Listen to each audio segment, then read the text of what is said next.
says let every woman have her own husband. So women ain't supposed to be sharing husbands. Give me that in 1 Timothy 3. Because this doctrine comes from so-called leaders, right? Watch this, 1 Timothy chapter 3. Because we gotta make that clear, because black men think we can lay down with multiple women. And we ain't supposed to be doing that. That's not manhood. That's little boy stuff. You understand? You don't want to control your lust, so you want to make things up like we can have multiple wives. But watch this, read. Yeah, you ain't did that yet? You ain't playing games. Hold on.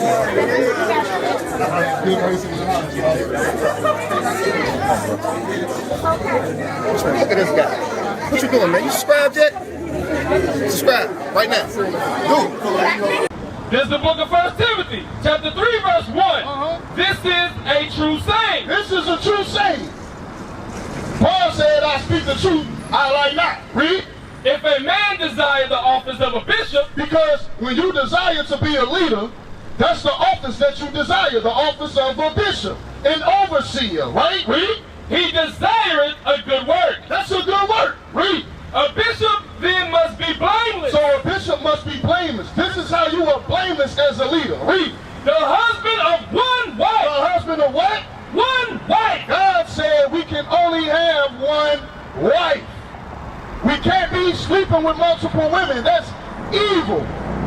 And a lot of these men try to do that because they don't want to be men and provide. They want to live off the women. That's what I be seeing a lot of the times. Is that in all cases? Maybe not. You understand? But that's what be going on. I know people that practice their lifestyle. And they want to live off the women. They don't want to work. They want the women to go to work, and they live off those women. That's the opposite of what the Bible says. Right? Now go back to Exodus. So we gotta have one wife, brother. So that woman you dealing with, you supposed to marry her. You understand what I'm saying? How long y'all been together? A couple years?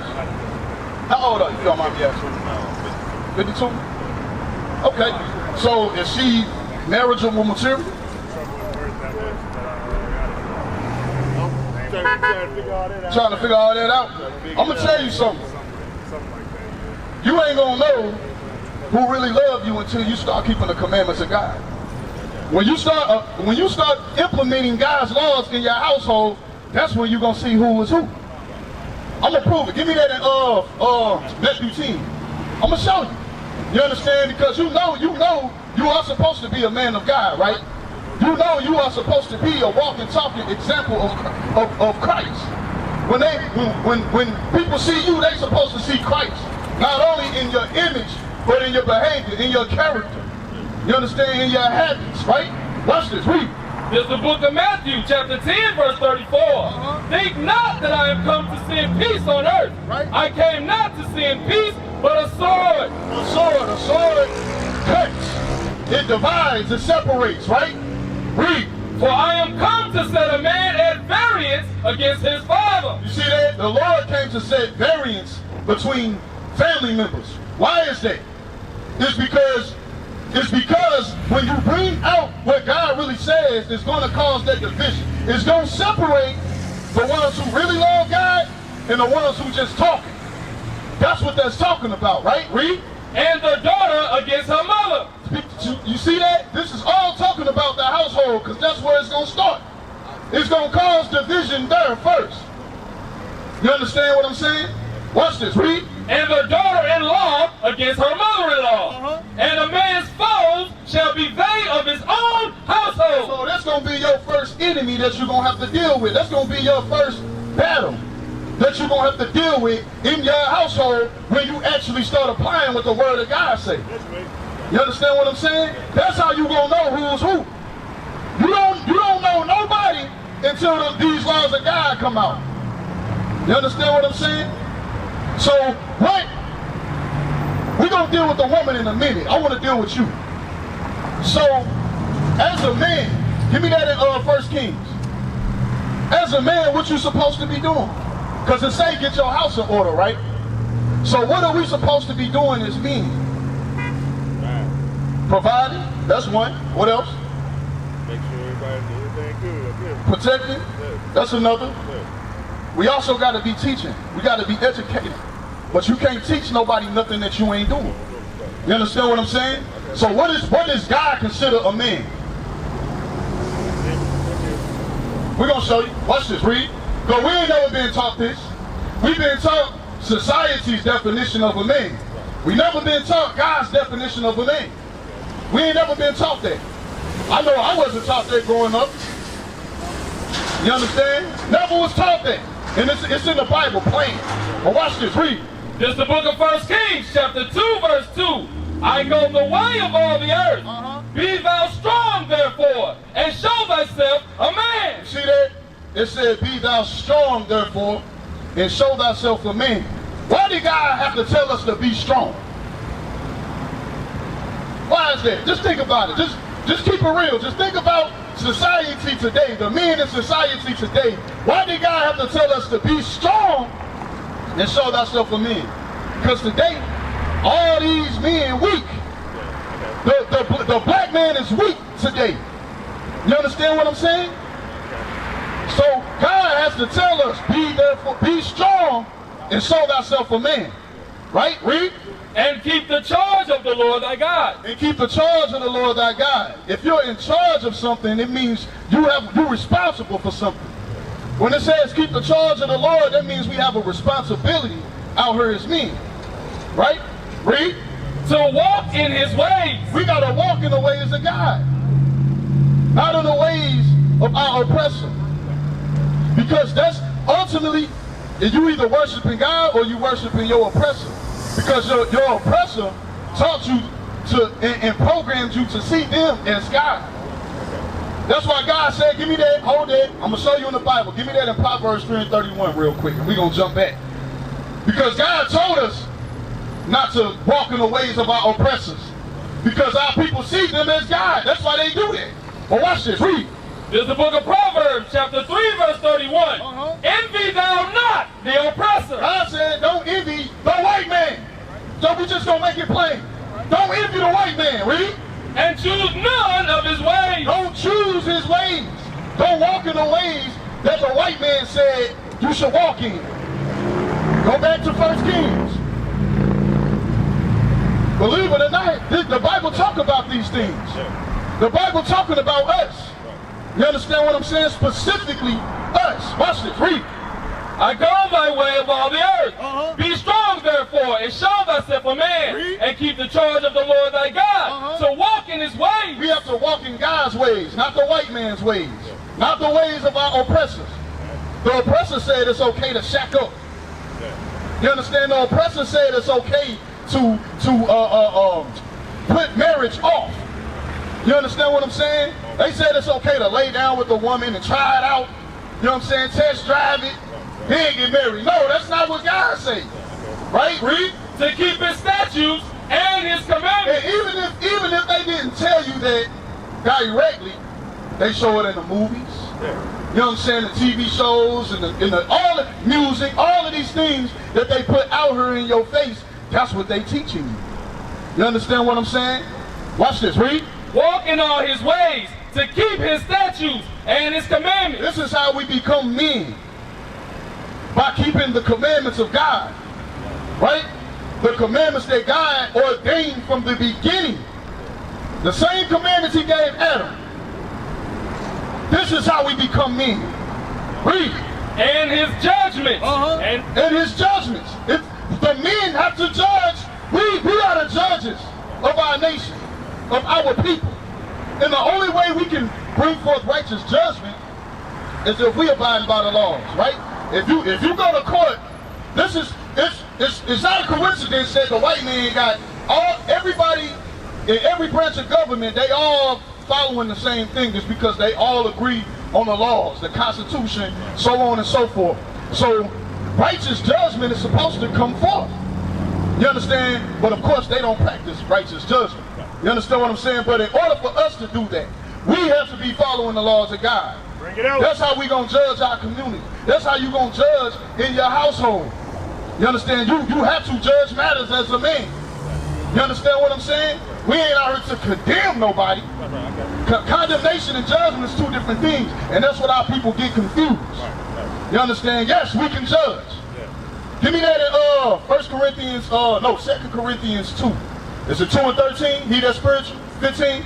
Watch this. I'm going to show you. 2 Corinthians 2 and 15. Because God said we have to judge. But the only way we can do that is if we are following the same laws, you understand, that we judging on, right? That's what we use. We can't judge matters without a government, without a law, without a system of laws set in place, right? Watch this. Read. This is the book of 1 Corinthians, chapter 2, verse 15. But he that is spiritual judgeth all things. You see that? God said he that is spiritual judgeth all things. Give me spiritual. Romans 7. What does it mean to be spiritual? What do it mean? Because a lot of our people say, oh, I'm spiritual. You believe in God? Yeah, I'm spiritual. You believe in the Bible? Nah, I'm spiritual though. What is spiritual? Because when it's all said and done, everybody's concept of God came from right here. That's where everybody first, your concept of God came from the Bible. It is what it is. Watch this. Read. This is the book of Romans, chapter 7, verse 14. What the Bible say? Read. For we know that the law is spiritual. God said the law is spiritual. Now go back to 2 Corinthians. Watch this. Read. But he that is spiritual judgeth all things. You see that? He that is spiritual judgeth all things. Right? Read. Yet he himself is judged of no man. Why? Because you actually walking you practicing what you preach. Right? Read. For who hath known the mind of the Lord, that he may instruct him? But we have the mind of Christ. See that? We have the mind of Christ. Because we walking in the ways of Christ. You understand what I'm saying? Read. And I, brethren, could not speak unto you as unto spiritual, right, but as unto carnal, even as unto babes in Christ. Read. I have fed you with milk and not with meat. What verse you at? Where you at? 1 Corinthians 2? Yeah. Okay, I wanted 14. Watch this. Verse 14. Watch this. Read.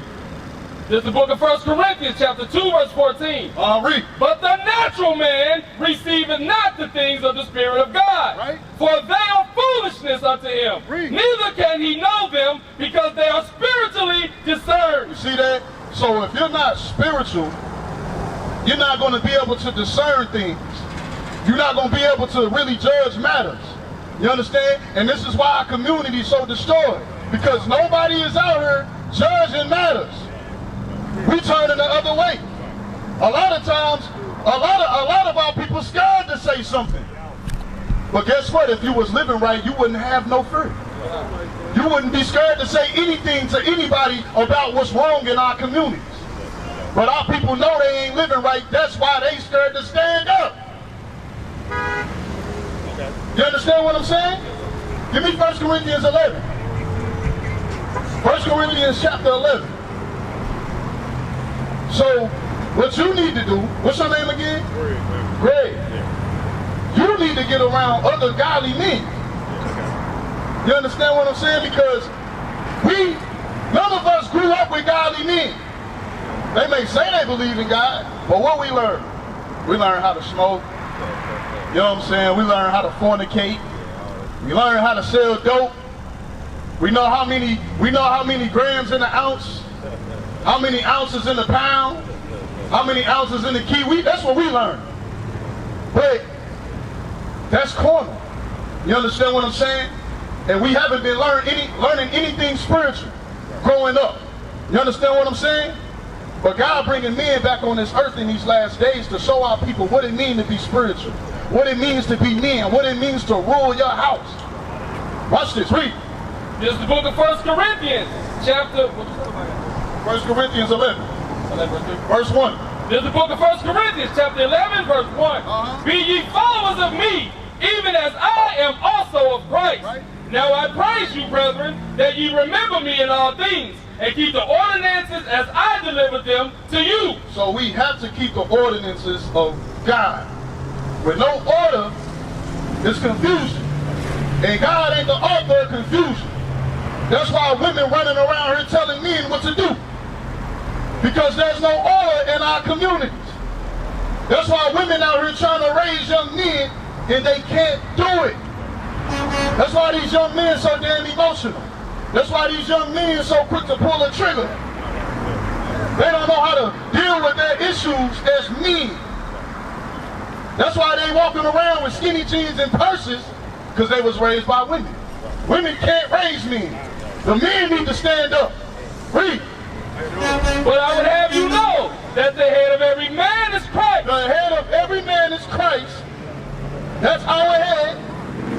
Jesus Christ, the black Messiah. He's a black man. And he was hated by the white man. Read. And the head of the woman is the man. The head of the woman is who? The man. The black man needs to understand that. The woman ain't got no say-so. And she has to earn a place for opinion. She got to earn that. You understand what I'm saying? And we're talking about the godly man. We ain't talking about Tyrone and Pookie that's on the corner selling dope. That's not who we're talking about. We're talking about the godly man. That's the head of the house. Read. And the head of the woman is the man. And the head of Christ is God. Right? Every man praying. That's it. That's it. Men of Israel. Sons of God! We gonna take this city. We gonna take the kingdom. We gonna rule them hard. This is war. This is war. This is war. I'm here for the win, well, to get it again. The Lord call it taking the kingdom. Want what's mine? Taking my time, turning and taking your freedom. Risen from the ashes, after the lashes, call it a beautiful tragedy. We've been on the brink of insanity. It's the end of your days, our calamity. Adding in, grab a friend for the finale. Curtain call on a heathen. We want forever and a day. Why would the pastor lie and say it's your season? Drop a bomb on them, Hiroshima. Drop a bomb on them cause they need it. Scrub it down, planet need a cleaning. Vagabond gone.